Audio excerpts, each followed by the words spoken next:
خبرونو سرټکی رئیس الوزرا د قطر نوي سفیر باورلیک ومانه.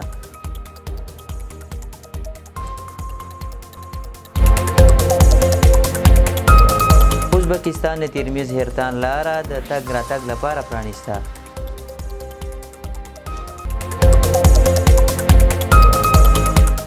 د ایران سرحدي ځواکونو لخوا د وژل شویو افغان قربانیانو کورنۍ د عدالت غوښتنه کوي.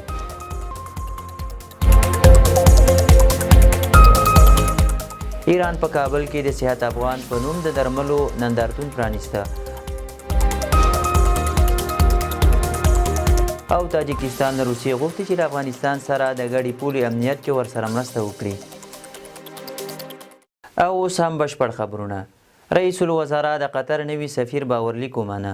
رئیس الوزرا مولا محمد حسن اخوند د افغانستان لپاره د قطر نوي سفیر مردیب بن علي القاشوطي باورلیک ومانه.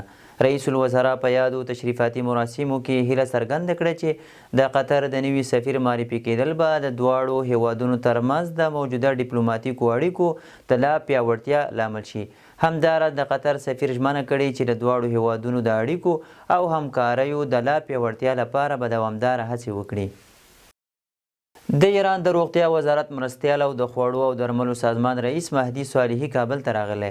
په کابل کې د ایران سفارت وایي ښاغلي صالحي د افغانستان د عامې روغتیا وزارت له یو شمېر چارواکو سره د روغتیایي همکاریو او درملو برخه کې خبرې کړې دي.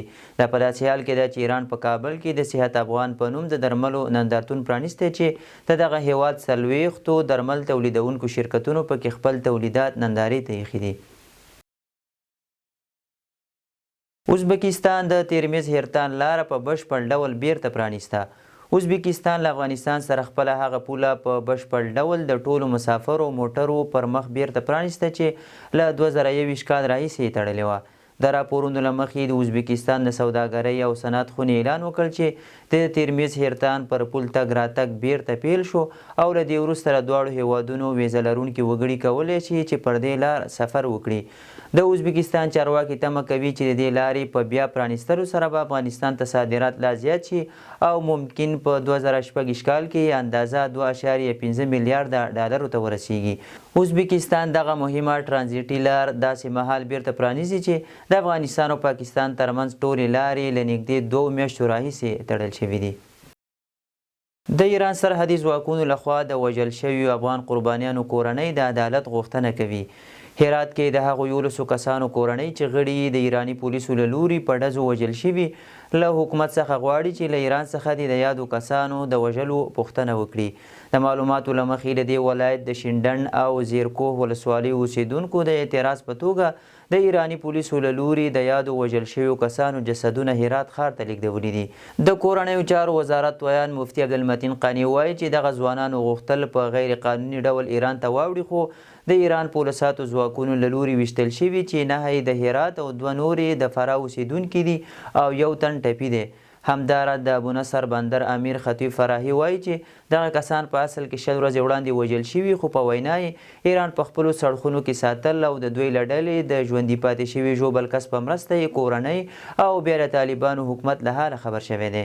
ښاغلي فراهي وایي چې اوس 10 جنازې راوښتي، یو زخمي او شهید لا پاتې دی چې ښایي هغه به هم راواړول شي. د طالبانو حکومت ویلي چې په دې تړاو به ډېر ژر یو ځانګړی پلاوی ایران ته واستول شي چې پیښه په کره ډول وڅېړي. له هرات څخه روسیې او منځنۍ اسیا ته د اوبلن ګاز د ټانکرونو صادرات پیل شول. د هرات رسنیز دفتر خبر ورکړی چې له دغه ولایت څخه روسیې او منځنۍ اسیا ته د اوبلن ګاز د ټانکرونو صادرات پیل شول. په خبرپاڼه کې راغلي چې روسیې، ازبکستان، قزاقستان، ترکمنستان او قرغیزستان ته د اوبلن ګاز د ټانکرونو صادراتو لړۍ د ځانګړو مراسمو په ترڅ کې پیل شوه. د هرات والی مولانا اسلام جار د پرانیستو مراسمو ته ویلي چې د هراتي ځوانانو لخوا د جوړو شوو ټانکرونو صادرېدل نه یوازې د صادراتو او وارداتو توازن ته نږدې کیږي بلکې د افغانستان د ملت نوم او وړتیاوې په سیمه ییزه کچه لا روښانه کوي. اروپایي ټولنه او یونسکو په ګډه افغانستان کې د سواد زده کړې او مهارتونو پروژه پیلوي. افغانستان کې اروپایي ټولنې خبر ورکړی چې له یونسکو سره په ګډه د 4.1 میلیونه یورو په ارزښت یوه نوې پروژه پیلوي چې موخه یې بیرته ستنېدونکو افغان کډوالو او کوربه ټولنو ته د سواد مسلکي مهارتونو او د دوامداره عایدتي فرصتونو برابرول دي. د اروپایي ټولنې د خبرپاڼې له مخې د دغه پروګرام له لارې به د افغانستان په 15 ولایتونو کې 7500 ځوانان او سپین ږیري چې ستنېدونکي کډوال او ځایي خلک هم پکې شامل دي زده کړې ترلاسه کړي. دغه پروژه په داسې وخت کې اعلانیږي چې په افغانستان کې د اقتصادي ستونزو، وزګارتیا او د ښوونې او روزنې د محدودیتونو له امله د خلکو اړتیاوې لا زیاتې شوي او د افغان کډوالو د راستنېدو لړۍ هم چټکه شوې ده. ایران په کابل کې د صحت افغان په نوم د درملو نندارتون پرانیسته. کابل کې د ایران سفارت ویلي چې دغه هیواد د 40 درمل تولیدونکو شرکتونو په ګډون د درملو نندارتون پرانیستی دی. په کابل کې د ایران سفیر علي رضا بیګدیلي د دغه نندارتون په پرانیستې وینا کې وویل چې ایران د روغتیا په برخه کې له افغانستان سره همکار دی. دا په داسې حال کې ده چې څو ورځې وړاندې په بلخ ولایت کې افغان او ایراني خصوصي سکتورونو په طبي برخو کې هوکړې وکړې. د دې هوکړې له مخې ایران به د افغانستان د درملو د اړتیاو په پوره کولو، تخنیکي تجربو په شریکولو، د ناروغیو په تشخیص او د طبي وسایلو په برابرولو کې له افغانستان سره همکاري کوي. د رسمي ورکړل شویو معلوماتو له مخې افغانستان ته شاوخوا 80 سلنه درمل له بهره راواردېږي چې ډیره برخه یې د ایران، پاکستان او هند څخه ده. یوناما وایي افغانستان کې شاوخوا 1.5 میلیونه معلولین ژوند کوي. د ملګرو ملتونو مرستندوی ماموریت یا یوناما وایي چې شاوخوا 1.5 میلیونه افغانان د پام وړ معلولیت کې ژوند کوي. یادې ادارې ویلي چې ډیری معلولیتونه د افغانستان د څو لسیزو جګړو له امله رامنځته شوي چې ګڼ شمېر ماشومان هم دي. د ملګرو ملتونو مرستندوی ماموریت ټینګار کړی چې د معلولینو د درناوي ترڅنګ د یوه داسې ټول شموله، عادلانه او سوله ییز افغانستان غوښتونکي دي چې هر څوک پکې ځان خوندي احساس کړي. بل خوا د شهیدانو او معلولینو چارو وزارت وایي په ټول هیواد کې څه باندې 183,000 معلولین وګړي ورسره ثبت دي او له ټولو سره میاشتني نغدي او نورې مرستې کوي.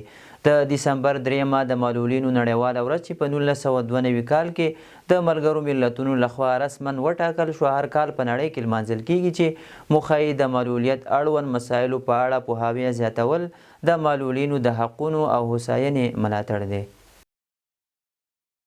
تاجکستان له روسیې غوښتي چې د افغانستان سره د ګډې پولې امنیت کې ورسره مرسته وکړي.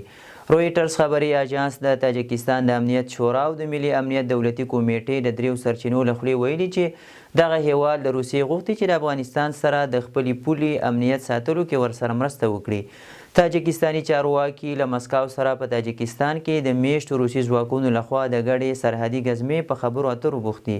د راپورونو له مخې که چیرې خبرې اترې بریالۍ شي نو روسیه به د افغانستان او تاجکستان ترمنځ پر 1444 کیلومتره غرنۍ پوله د ګزمې لپاره له چورلکو کار واخلي. په تیرو اونیو کې په 2 بیلابیلو بریدونو کې د افغانستان او تاجکستان سرحدي سیمه کې 15 چینایي وګړي وژل شوي او 15 نور ټپیان شوي دي. امریکا د 19 هیوادونو د کډوالۍ ټولې غوښتنې په بشپړه توګه ودرولې. نیویارک ټایمز راپور ورکړی چې د امریکا حکومت د 19 هیوادونو د وګړو لپاره د کډوالۍ ټولې غوښتنې له ګرین کارت نیولې تر تابعیته پورې په بشپړه توګه درولې دي.